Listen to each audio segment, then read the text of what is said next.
हमारे चैनल में फिर से एक बार आपका स्वागत है। दिन पहले ही दिल्ली यूनिवर्सिटी ने जो नई एजुकेशन पॉलिसी है उसका इम्प्लीमेंटेशन करने के लिए ऐलान कर दिया है। अगले साल से दिल्ली यूनिवर्सिटी 4 साल का अंडर ग्रेजुएट कोर्स शुरू करने जा रहे हैं।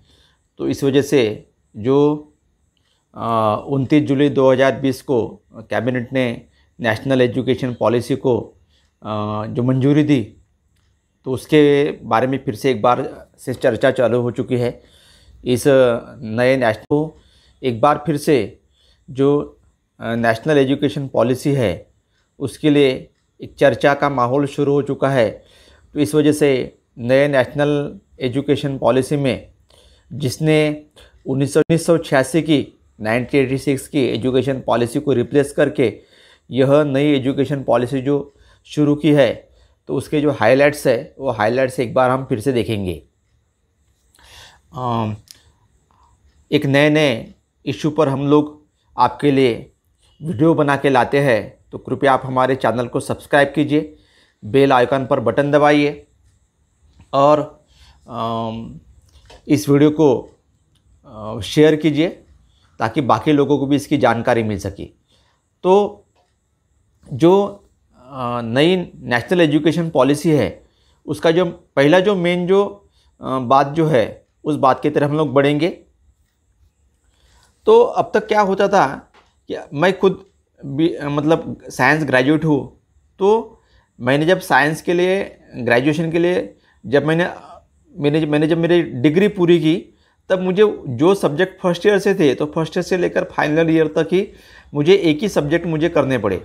अगर कोई आर्ट्स का अगर स्टूडेंट अगर है या कोई लॉ का अगर स्टूडेंट अगर है या कोई इंजीनियरिंग का स्टूडेंट अगर है, तो उसके आखिरी साल तक वो एक ही जो उसके जो इंजीनियरिंग के सब्जेक्ट है वही पूरा करेगा। अगर ह्यूमैनिटीज़ वाला है तो ह्यूमैनिटीज़ का ही पूरा करेगा।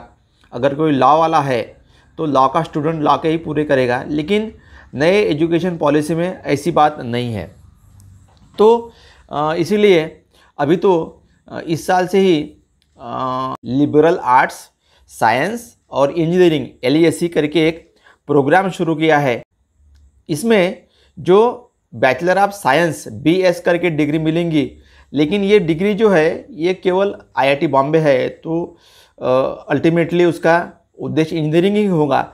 लेकिन इस LASE प्रोग्राम के अंडर में मतलब नए एजुकेशन पॉलिसी को इम्प्लीमेंटेशन करने के पहले कदम के तौर पर उन्होंने क्या किया है कि इसको इंजीनियरिंग साइंस, बाद में नेचुरल साइंस, उसके बाद में सोशल साइंस, उसके बाद में आर्ट्स और डिज़ाइन, मतलब 5 तरह के जो सब्जेक्ट्स है उसको यहाँ पे उसने वो मतलब वो स्टूडेंट जो है वो 5 टाइप के, मतलब केवल इंजीनियरिंग के न सोचते 5 जो उसके जो अलग अलग टाइप्स है, मतलब engineering science, natural science, social science, arts और डिज़ाइन, ये सभी मतलब एक स्टूडेंट की पूरी तरीके से उसका विकास होने के लिए, डेवलप होने के लिए केवल वो इंजीनियरिंग के लिए ना रुका रहे, केवल वो साइंस के लिए ना रुका रहे, आर्ट्स या डिज़ाइन ना रुके, तो पूरे के पूरे मतलब एक पर्सन के पूरी उसकी एक पर्सनैलिटी डेवलपमेंट के लिए या उसको सभी तरीके के जो नॉलेज है उसका होना चाहिए। इसलिए LASE प्रोग्राम के अंडर में ये सब उन्होंने शुरू कर दिया है। तो नेशनल एजुकेशन पॉलिसी को आगे बढ़ाने के लिए IIT बॉम्बे तो इस प्रकार ने एक नई शुरुआत कर दी है। तो निश्चित रूप से अभी जो है एक स्टूडेंट अगर कोई एडमिशन अगर लेता अगर है, तो वह एडमिशन केवल एक ही स्ट्रीम के लिए नहीं रहेगा। साइंस ह्यूमैनिटीज़ वाला अगर है तो ह्यूमैनिटीज़ के लिए नहीं रहेगा, तो इंजीनियरिंग के लिए रहेगा। जैसे जैसे वो चूज कर पाएगा कि भाई मुझे क्या क्या इसमें से सब्जेक्ट लेने हैं और क्या क्या मुझे नहीं लेने हैं। दूसरा जो इसका जो पहलू जो है, ये पहलू है अभी तक हमारे जो undergraduate 4 year graduate program, 4 year undergraduate program, तो अभी तक किसी भी यूनिवर्सिटी की, आप ज़्यादातर यूनिवर्सिटी की बात अगर करोगे तो BTech या लॉ या मेडिसिन, तो इन ऐसे जैसे जो डिसिप्लिन है, इनके जैसे जो स्ट्रीम जो है, तो इनके लिए 4 या 5 साल का उनको वो कोर्स होता था। लेकिन बाकी जितने सारे जनरल कोर्सेज है, BSc बोलिए, BA बोलिए या कोई BCom बोलिए, तो इसके लिए 3 साल का उसको अंडर ग्रेजुएट प्रोग्राम होता था, लेकिन नए एजुकेशन पॉलिसी में यह जो प्रोग्राम ये प्रोग्राम 4 साल का रहेगा। दूसरी बात ये बात कि अगर मान के चलिए कि कोई एकाधिक कोई स्टूडेंट है, जो स्टूडेंट फर्स्ट ईयर को एडमिशन लेता है, लेकिन बाकी के 2 साल अगर वो अटेंड नहीं कर पाता तो उसको डिग्री नहीं मिलती। लेकिन इसमें नेशनल एजुकेशन पॉलिसी में एक तरीके से ये हो चुका है कि कोई चिंता की बात नहीं है। उसने तो पहले तो 4 साल की जो अंडर ग्रेजुएट जो है वो 3 साल से लेकर 4 साल तक उन्होंने बढ़ा दिया है। और वो जो है स्टूडेंट जो है वो स्टूडेंट क्या करेगा कि अगर वो फर्स्ट ईयर ही दे के निकलता है तो उसे फर्स्ट ईयर पूरा होने के बाद में उसे एक सर्टिफिकेट दी जाएगी। अगर वो 2 साल मतलब सेकंड ईयर के बाद में इस कोर्स से एग्जिट अगर है तो उसे डिप्लोमा मिलेगा। 3 साल के बाद में वह उससे से एग्जिट करता है तो उसे डिग्री मिलेंगी। और चौथा जो साल जो है फोर्थ ईयर में उसे अगर उसे पूरा करता है तो उसे रिसर्च करके एक अलग से, मतलब अगर बीए है तो बीए उसको रिसर्च के इसमें मिलेगा, बीएससी अगर है तो रिसर्च में मिलेगा। मतलब किसी भी इस पे स्टेप पे अगर वो वहाँ से एग्जिट करता है तो भी वो स्टूडेंट जो है वो कुछ ना कुछ लेके जाएगा। फर्स्ट ईयर अगर है तो सर्टिफिकेट मिलेगी, सेकंड ईयर अगर है तो उसको डिप्लोमा मिलेगा, थर्ड ईयर अगर है तो उसे डिग्री मिलेंगी, और 4 साल अगर पूरा करता अगर है तो इसमें उसने रिसर्च किया है ये समझ के उसे पूरे 4 साल के बाद में रिसर्च की उसको डिग्री जैसे मिलेगी।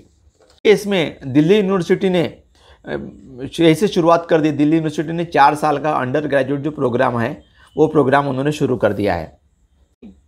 इसे और क्या हो जाएगा कि जो भी स्टूडेंट पहले ये था कि भाई मेरे से ग्रेजुएट पूरा नहीं हो रहा है तो कुछ नहीं हो रहा है, तो चिंता की कोई बात नहीं। अभी आप अगर इसमें भी होते हैं फर्स्ट ईयर को आप एडमिशन भी लिए और पहला साल भी आप पूरा करते अगर है तो हर इस पे स्टेप पे आपको कुछ ना कुछ मिलेगा ही, चाहे वो सर्टिफिकेट मिलेगा, चाहे वो डिप्लोमा मिलेगा, चाहे डिग्री मिलेंगी। अगर आपने पूरा अगर करते हैं तो आपको रिसर्च की आपको अंडर ग्रेजुएट की डिग्री मिलेगी।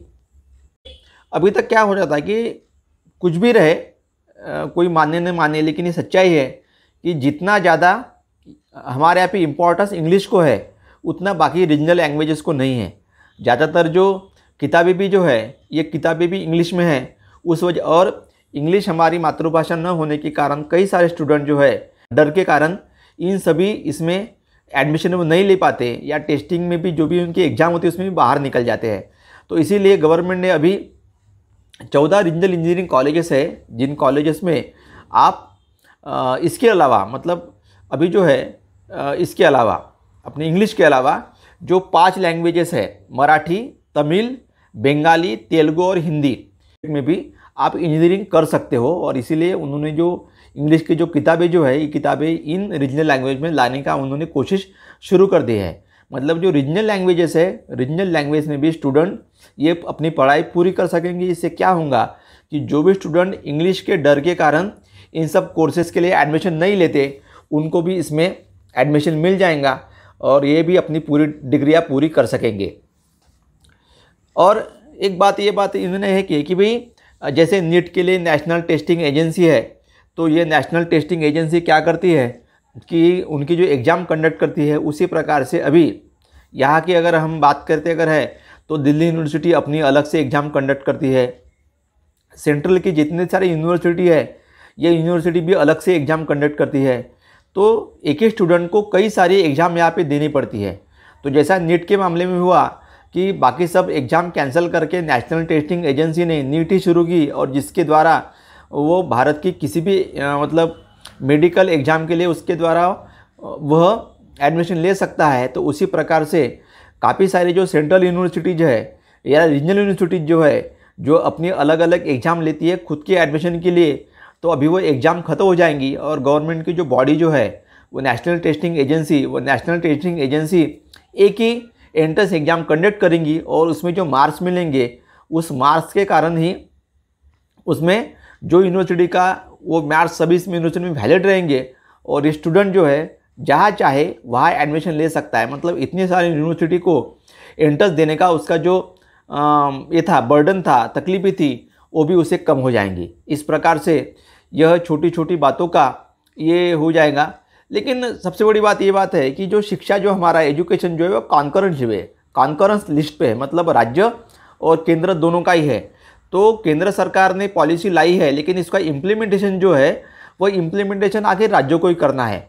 तो यहाँ पर जितना एक कदम दिल्ली यूनिवर्सिटी ने तो बढ़ा दिया है 4 साल के अंडर ग्रेजुएट प्रोग्राम के लिए, बाकी भी जो स्टेट जो है वो स्टेट इसी के अगर इस पर अमल करते अगर है तो निश्चित रूप से मतलब केंद्र सरकार की ये नई एजुकेशन पॉलिसी और राज्यों का उसमें सहभागिता, ये दोनों मिलकर अपने 2040 तक हमने जो सोचे जो है कि भारत शिक्षित होना चाहिए, एक अच्छी तरीके से एजुकेशन पॉलिसी बना के, तो इस कदम की ओर निश्चित रूप से एक सही कदम हमारा रहेगा।